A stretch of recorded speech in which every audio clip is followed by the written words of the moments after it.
this video, I have some tips for you on editing vector stock art. So here I have some vector stock art. If we look at this in outline mode, we can see there's a lot going on there, a lot of paths and a lot of texture. And sometimes when you get vector art, it can be a little difficult to take it apart. And so I'm going to walk you through my process. The first thing that I want to do is make sure that I have my control bar open so I can see what I have selected. And that gives me clues and lets me know what I need to do next. So make sure you have your control bar open, which you can do by going to the window menu and turning it on right here. Next, because I have a group, I know I need to ungroup. And that's Command-Shift-G to ungroup. And then let's see, I've got the background and the couple. And notice I clicked on the gray dress here, and it's like I wasn't able to select the couple. In fact, I'm selecting the background, which is really feels unusual with Illustrator. You should generally be able to click on something and select it. And in this case, if I wanted to select that background of the dress there, I should at least be able to, if it's inside of a clipping mask, be able to select that gray right here, but I'm not able to do that. And the reason is because this is a clipping mask that was created using Draw Inside mode. And I have another video that really explains this in depth, but I'm just going to show you how I edit this because I find this a lot in stock art. And those Draw Inside clipping masks are just hard to edit because you can't select on them.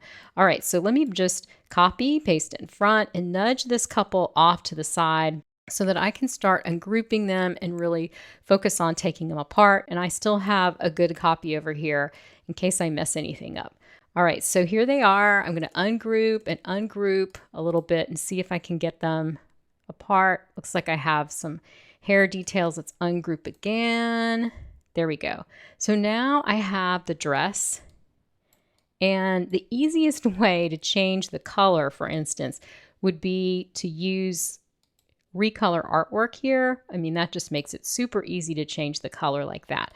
But instead, what I want to do is I want to make sure that I change this to a regular clipping mask so that I'll be able to select on it. It'll just be easier for me to edit. So the way that I do this is I just take the mask apart. And by the way, Draw Inside is located right here. That's the feature that was used to create this mask. And what makes it unusual is that if we look at it in the Layers panel really quickly, a clipping mask is usually, a shape that you put on top of other shapes in order to mask them. And in this case, we can see the clipping path. The thing that's doing the masking is sitting at the top of the stacking order. So that's the way clipping masks work. But the difference is that when you use a Draw Inside clipping mask, the background shape, the color of that dress, the gray dress, is also functioning as the clipping path. And so that's why we can't select it. So what I like to do is just unmask this whole thing, Command-Option-7 or Control-Alt-7, and those commands are here in the object menu under clipping mask. And once I take this apart, I just make another copy of it. So first I'll send this to back so that this can actually function as the background of the dress. That's Command-Shift left bracket to send to back. And then I'll take that dress while it's selected and then copy, paste in front, Command or Control-C, Command or Control-F. So now, as you can see in the Layers panel, I have 2 copies of the dress, and I'm just going to bring it all the way to the front using the keyboard shortcut, Command-Shift right bracket. And then here, now that I have kind of a sandwich, a dress shape on top and a dress shape on the bottom, I can use the keyboard shortcut for clipping masks, which is Command or Control-7. All right, so now it looks the same, but it's going to function a little different because that clipping path is just an invisible clipping path. And when I want to select the gray background of the dress with the white arrow, I have no problem doing that. So now I've just made this a lot more editable there. And if you're newer to Illustrator and that seemed like a lot of keyboard shortcuts, I promise you every one of those are going to help you work faster. So try bit by bit to commit some of them to memory and you'll be in great shape. Now here's another way you can edit inside of a group or a clipping mask without having to unmask or ungroup, and that is to use isolation mode. And to do this, you want to make sure that you have it enabled in preferences. So to use isolation mode, go to Command or Control K, that's your preferences keyboard shortcut, and make sure that you have double click to isolate checked. And now I can use isolation mode. So when you have a group, you can isolate it by double clicking on it. And now we can see I'm inside of that clip group here. We have that red bar across the top. So we kind of see we're in a different mode here.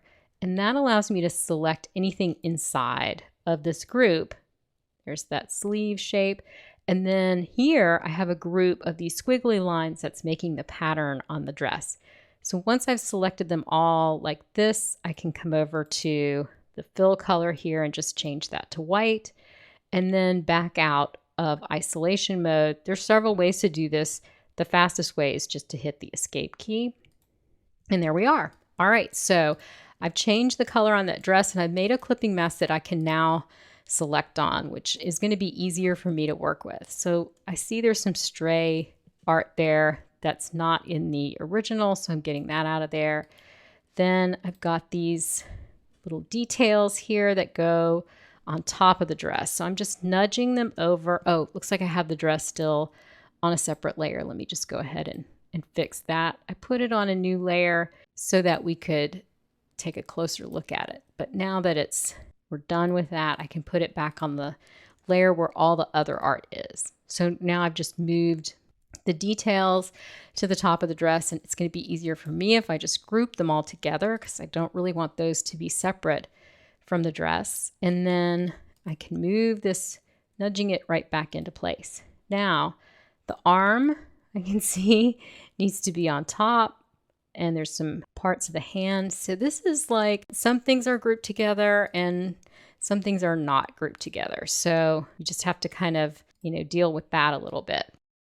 Another thing that's really helpful when editing stock art is nudging and re-registering. So you can work on something and then put it right back where it belongs.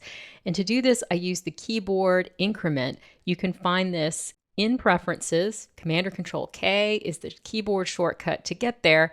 And then you can just change this to 1 inch, or sometimes I do this at a point or a pixel if I'm doing something really fine, and then just tap enter or return on your keyboard. And then you can use the arrow keys on your keyboard to nudge.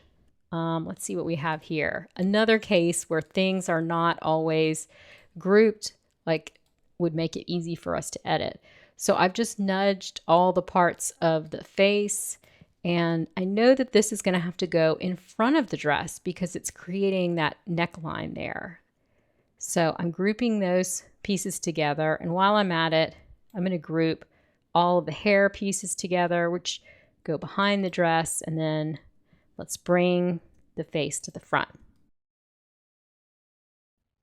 All right, so now we've got the couple together, and you can put them in a group like that and use them apart from the background if you need to.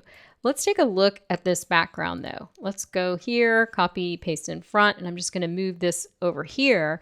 And when you look at it in outline mode, you can see there's a lot of paths in there.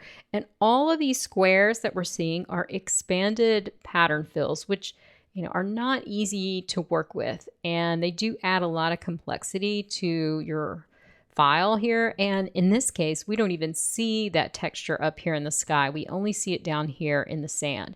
So I'm going to unmask or release this clipping mask here by using the keyboard shortcut Command Option 7. And now we can see the shape that's up here is probably not necessary. I'm going to ungroup further until I get to where I can actually select this shape right here. And I'm going to delete it because it's not really necessary. And just having that gone is helping with the complexity level here. All right, now there is a rectangle in here that I definitely don't want to get rid of. It's invisible, no fill, no stroke. And I'm going to use that again when I go back to the clipping mask.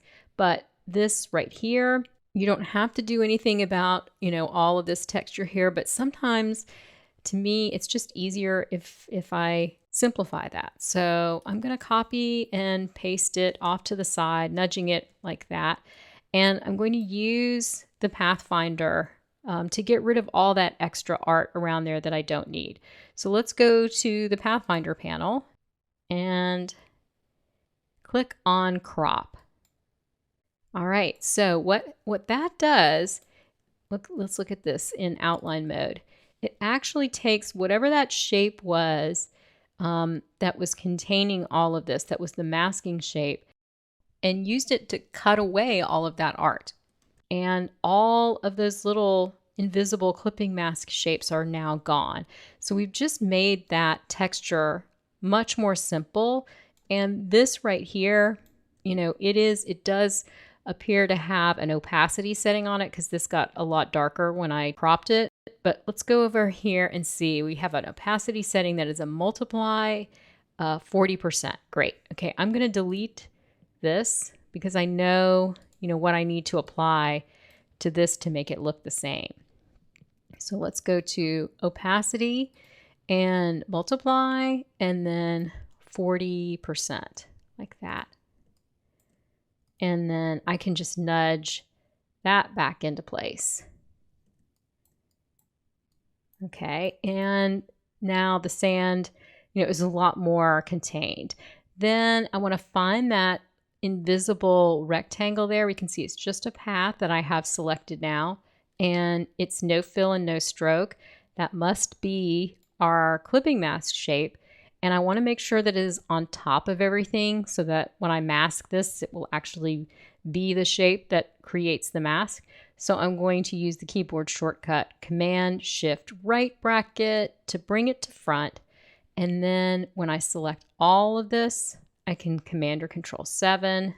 And now we have a nice background there that's clipped, and it looks just like the original, only it's a lot more simple here. So you're not going to have all of this junk hanging out there. And then I've got my couple here, and they're easier to edit now. And so I can put them back into the picture like that. And from here on, this is going to be easier to edit. All right. Well, I hope you found some good tips in there. And maybe I'll do another video if you are somebody who's editing stock art and you have questions or you need tips. Let me know in the comments. I would love to hear what your experience has been. My name is Laura Coyle. I teach Adobe Illustrator here on YouTube and in my online learning community. Find out more at my website, lauracoylecreative.com, and be sure to join my email list. You'll receive a welcome gift and helpful Illustrator tips delivered right to your inbox. And thanks for watching.